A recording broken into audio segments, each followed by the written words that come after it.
Oke, Assalamualaikum warahmatullahi wabarakatuh. Alhamdulillah ya, di sore ini kita ketemu lagi pada perkuliahan kimia kuantum, yaitu pertemuan ke-10 ya.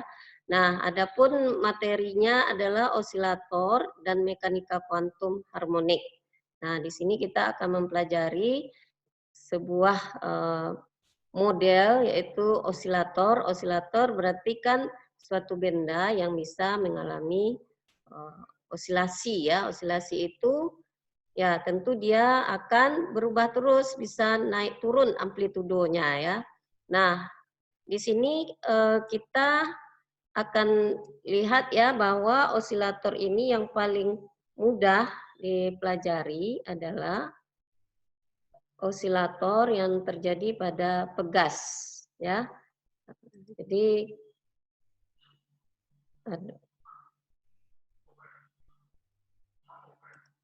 oke, kok hilang dia, hilang ya.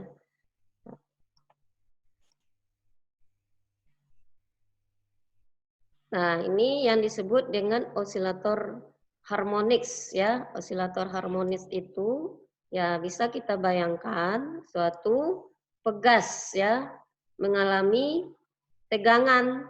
Nah, tentu agar osilator ini atau pegas ini mengalami tegangan, maka harus ada suatu massa benda ya diikatkan pada suatu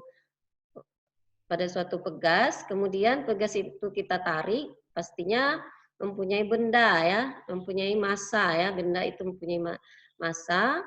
Nah, kemudian kita lepaskan. Nah, pasti pegas ini akan bergerak dia ya, bergerak terus sampai dalam keadaan setimbang ya. Nah, gerakan itu pastinya disebabkan karena adanya geseran-geseran ya. Nah, kalau dia tidak ada bergerak lagi berarti dia tidak ada geseran.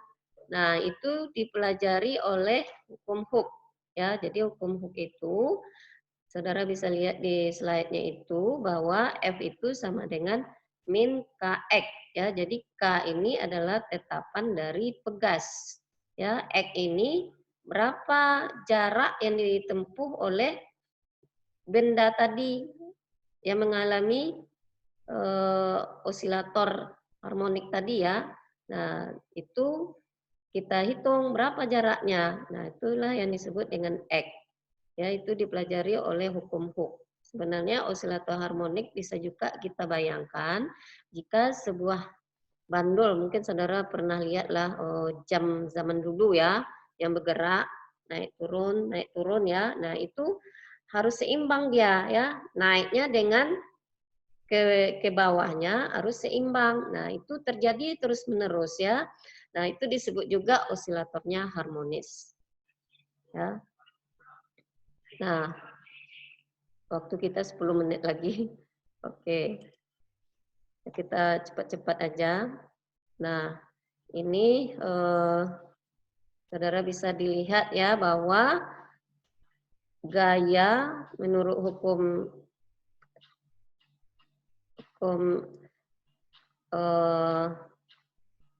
Newton bahwa F itu sama dengan MA ya. Jadi mungkin saudara udah belajar ini bahwa gaya ini merupakan M kali A, sehingga M dengan A ini bisa juga berubah ya menjadi M kali X titik 2 ya. Jadi X titik 2 itu sama dengan percepatan. Kalau X titik aja adalah kecepatan. Jadi saudara substitusikan ke hukum Hooke ya. Jadi M kali X titik 2 sama dengan min KX. Nah, ini secara matematika bisa juga kita rubah ya bahwa X titik 2 ini adalah sama dengan turunan kedua ya, turunan kedua.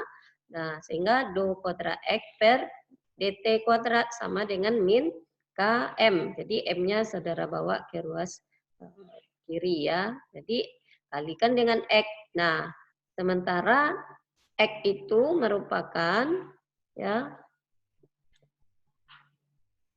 A kali sin K per M pangkat setengah kali T. Ya, jadi amplitudo karena dia berosilasi seperti gelombang naik turun, pasti dia mempunyai amplitudo ya. Kemudian berapa sinnya? Ya tergantung pada massa benda ya yang kita kaitkan pada pegas tadi, dan K itu adalah tetapan spring atau pegas ya. Jadi berapa nilai X-nya tergantung dari massa. Nah, kemudian kita lanjut pada hukum osilator harmonik juga bisa berkembang ya, bahwa ini berdasarkan hukum Newton dengan hukum Hooke. Nah, kemudian digabung dia tadi ya menjadi ini 2 kuadrat X T dt kuadrat sama dengan min K M X T itu adalah gabungan antara hukum Hooke dengan Newton.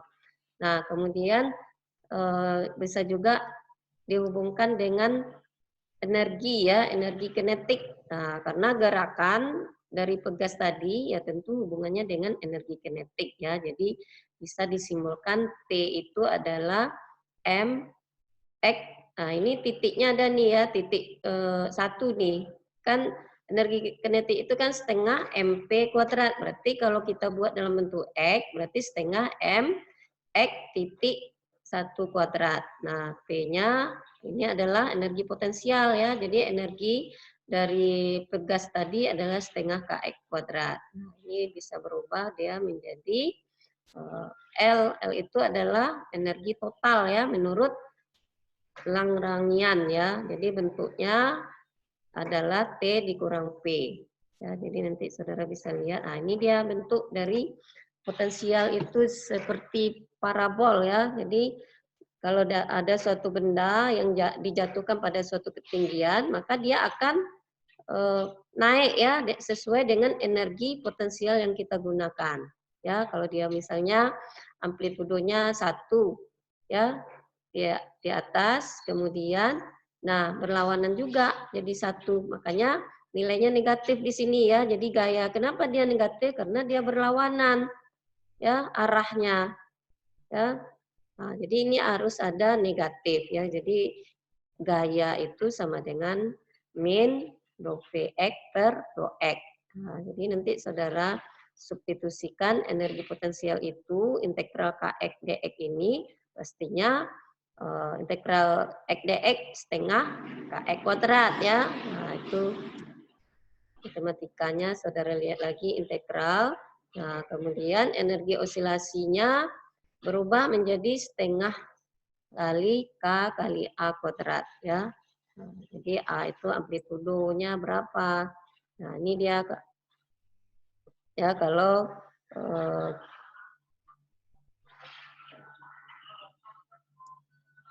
delta X ya atau delta P ini harus sama dengan 0 ya. Dan karena posisinya harus di sini ya, X-nya harus 0 sehingga kalau dia pas di tengah-tengah artinya tidak ada momentum ya, sehingga jaraknya dengan momentum harus sama dengan 0 ya. Jadi di poin turningnya itu energi kinetik harus sama dengan 0. Nah, ini dia model dari osilator ya secara sederhana, yaitu vibrasi molekul ya. Jadi kalau kita bayangkan osilator ini terjadi pada vibrasi molekul ya. Jadi molekul itu pastinya dia tidak pernah diam ya, pasti ada gerakan, minimal adalah vibrasi ya, vibrasi. Nah, itu biasanya kalau zat itu adalah dalam bentuk padatan ya, dia akan mengalami vibrasi. Tapi kalau dia cairan bisa juga mengalami rotasi, kemudian translasi.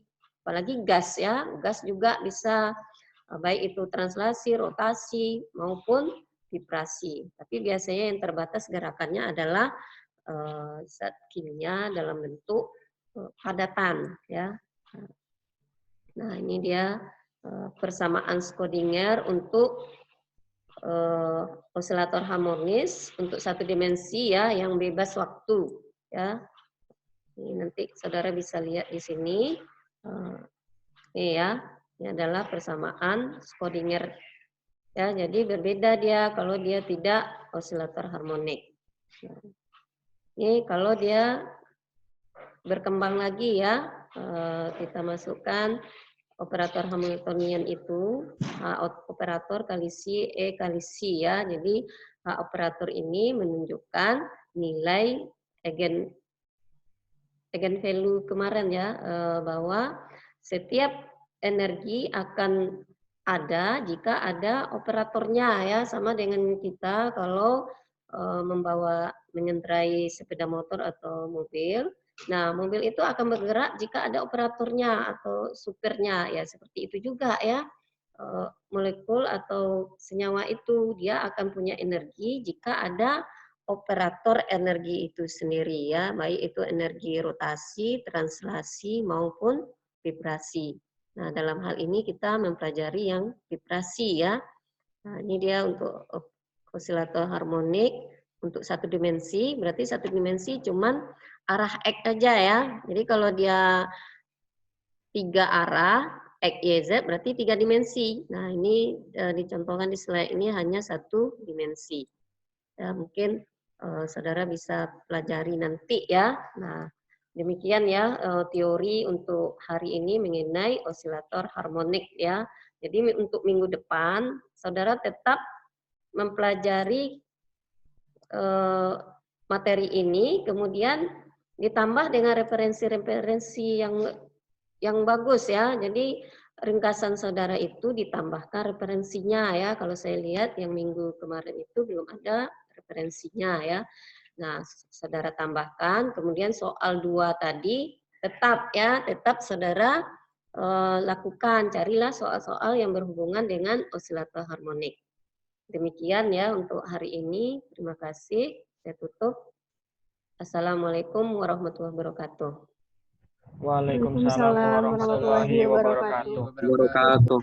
Atau ada ini pertanyaan? Masih ada nampaknya waktunya? Masih ada sedikit lagi waktunya. Sampai habislah waktunya ya. Ada? Bu, Rizal mau nanya, Bu. Oh ya, Rizal. Mana dia Rizal nih? Silakan Rizal. Nah, gerakannya itu ada secara rotasi, translasi, dan vibrasi. Itu untuk penggolongannya tadi Rizal belum paling ngerti tadi, Bu, yang untuk zat cair sama yang zat padat itu, Bu. Oh ya, kalau dia rotasi, ya itu minimal vibrasi dulu ya. Vibrasi itu zat padatan dia akan terjadi vibrasi ya. Tapi kalau rotasi, translasi dia tidak terjadi. Ya, susah dia mengalami rotasi karena apa? Jarak antar satu molekul dengan molekul yang lain itu dia sangat berdekatan, malah berhimpitan ya. Jadi kalau saudara bayangkan benda dalam keadaan padat itu dia berhimpitan molekul-molekulnya. Tapi kalau cairan tentu renggang sedikit ya.